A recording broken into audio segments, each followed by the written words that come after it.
Wonder Woman was a solid movie, but it's not a movie I care to ever see again. I watched it once and I went, okay, that was good, but I never want to see it again. I don't care. I will see the Wonder Woman Part 2 or whatever it's called, but I'm not like, I needed a trailer to know what this is about. Yeah. I don't care. I hope they tell me where the heck she was during World War II, because Captain America. Captain America took care of it. That's true. That's true. We didn't need Wonder Woman then. True. You know, I didn't. I to be frank, until you mentioned it right now, it hadn't even crossed my mind that we hadn't gotten a Wonder Woman trailer. Yeah. Like, no Green Lantern, no Wonder Woman. That's harder for me, because I love Green Lantern. I know. So that's harder for me that we don't have a Green Lantern movie yet. Yeah. Like we have the Lantern Corps, but we don't know anything about it. But they also might have... I think, actually, next year, they're planning to release Wonder Woman 2 in December. Right before Star Wars. Yeah. Well, that's a bad move. That's a horrible move. I think it's like 2 weeks before Star Wars or something like that. So probably next year Comic-Con we do get Wonder Woman stuff. Yeah. I think a lot of that stuff, even though it's announced, then it's not far enough in development that they have anything to show. They can't really give us anything if they wanted to. Cox says Wonder Woman was like Captain America. I agree. Well, beat for beat. It was the same movie. Yeah. Agreed. Captain America is on an island that is strictly full of super soldier men. And a cute woman breaks onto the island and takes him into the real world, right? That's what happens, right? That's exactly what happened. No, not at all. But I agree. The plot, they were the same movie. Yeah. Same movie. Yeah.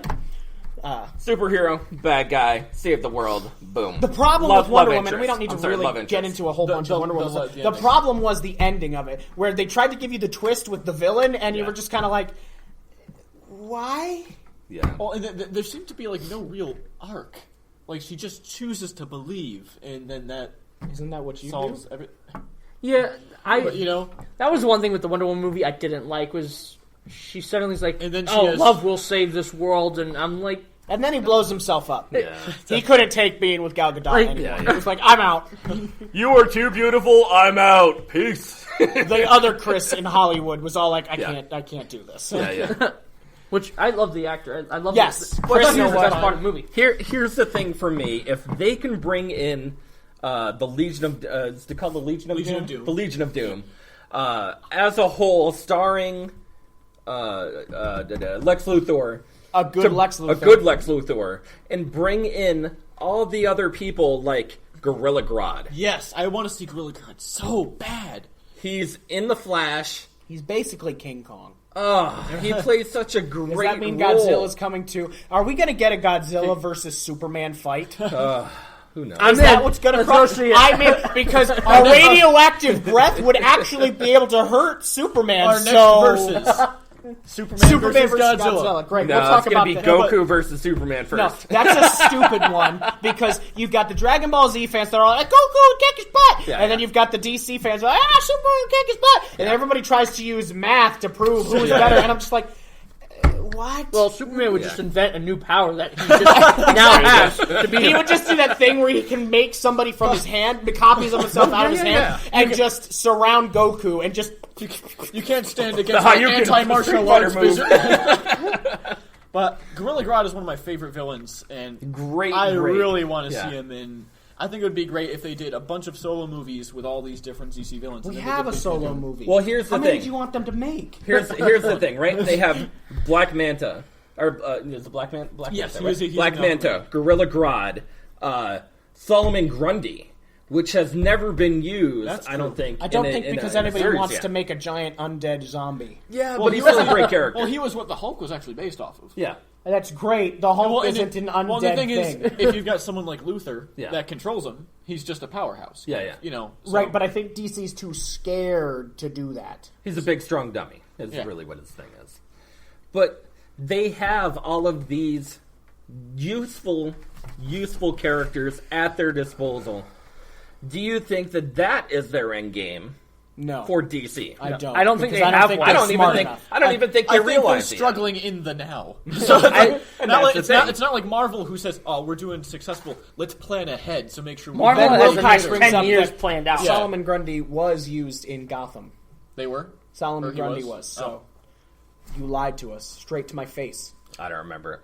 Straight. I've been watching Gotham, and there may have been a season that I've missed, but I can't believe you lied to me. I know. I'm hurt inside. That's all right. No, but you know what? They have great characters. They do have the resources in order to bring it to the table. And you're absolutely right. What they're functioning with now is the problem to associate those characters in the specific movies that they need to without bombing. Yes.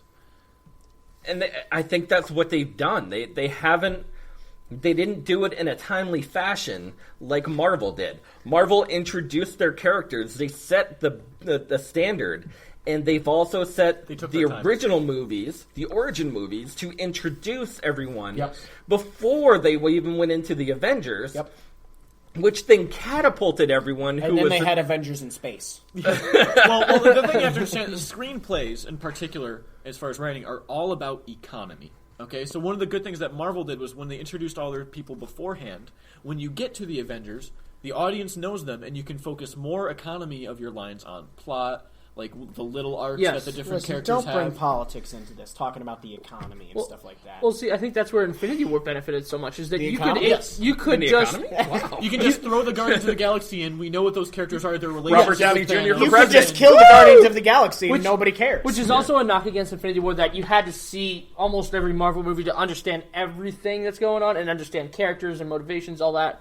But that's part of the benefits of it. They're reaping that hey, we have 20 characters we've introduced. They've spent 9 years making movies to build to this. And now we can just... Well, if you include this as 293. And essentially they've come to the point where now we're like, we can just tell a story and not have to do character development because we have characters already that are developed, Well, and that's where DC has really kicked the bucket. They tried too early. They tried too early to introduce characters that were super characters, but not as a group of characters. They introduced Superman, which was great. They should have made a Batman solo film, not an origin story. Everybody knows the origin of Batman. Just a solo film. But just a solo movie of him. Maybe give us give us a death in the family, because they showed us Robin's suit. Yeah. So maybe give us a death in the family that changes Batman from the I have one rule that I don't kill into the Batman we saw in Batman vs. Superman, who's just like, I'm killing everything that moves. And then don't introduce Wonder Woman yet. Or don't introduce Wonder Woman in Batman vs. Superman. Wait for Give us that solo movie. Yeah. Then you make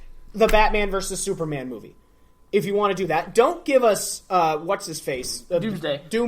Just give us Batman vs. Just give us Batman vs. Superman, and maybe Wonder Woman shows up and she's all like, "What are you guys doing?" And she's swinging a sword around. And then you do Justice League, and then you do Justice League, which your big three. Could have done a good Doomsday battle. Justice League versus Doomsday, and then you don't have a Superman movie in your Phase 2 because he's dead. Exactly, and you bring him back. For your. Why are we better at writing for DC than they are? Call us up. My phone number 570. I'm not. Because we know the execs at DC are listening. That's a great idea. Sam 555-1212. Meanwhile, in a little room at Warner Brothers, there's someone hunched over. Like, oh my gosh, they've got a great idea. And it's like, honestly though, if you had introduced your Trinity like that, Batman, Wonder Woman, would have been Superman, great. And then you introduced, which I thought Cyborg was introduced fairly well.